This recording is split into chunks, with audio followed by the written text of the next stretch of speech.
पिछले 1 महीने से हम देख रहे हैं कि मेन स्ट्रीम मीडिया और मेन स्ट्रीम इकोनॉमिस्ट जो हैं वो ये प्रिडिक्ट कर रहे हैं कि भाई रेट कट्स अब होने लगे हैं, क्योंकि इन्फ्लेशन जो है वो सबसाइड हो चुकी है और रेट कट्स का यही साल है और मार्च अप्रैल से रेट कट शुरू हो जाएंगे।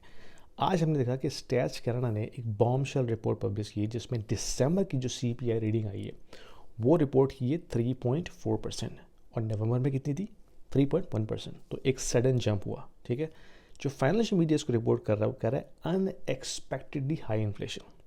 अच्छा, इसमें अनएक्सपेक्टेड चीज़ तो कोई है नहीं, क्योंकि जो हमें ऑब्वियस साइंस नज़र आ रही हैं वो तो इन्फ्लेशन ही है। यानी कि जो Canadian government fiscal deficit run कर रही है वो इन्फ्लेशनरी है। क्योंकि अगर आप पूरा ट्रेंड देखें जब से ट्रूडो साहब गवर्नमेंट में आए हैं, they have been spending money like crazy, like drunken seller.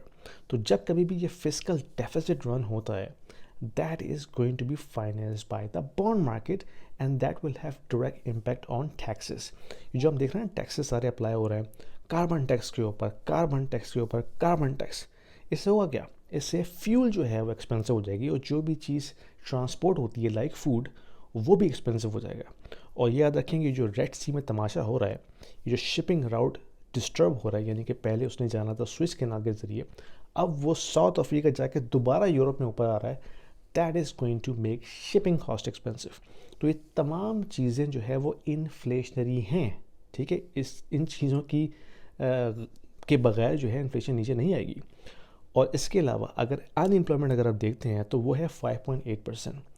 Unless unemployment जो है वो ऊपर चले जाए काफ़ी और इन्फ्लेशन नीचे आ जाए वाकई में around 2%, there is no possibility of rate cuts in my opinion. I could be wrong, लेकिन मैं बात कर रहा हूँ प्योर इकोनॉमिक टर्म्स।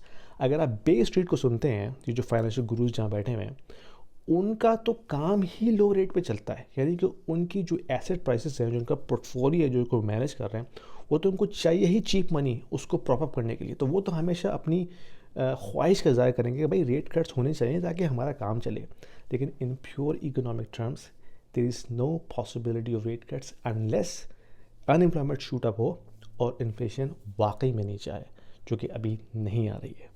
पसंद आई वीडियो शेयर कीजिए, लाइक कीजिए और सब्सक्राइब जरूर कीजिएगा। Thank you.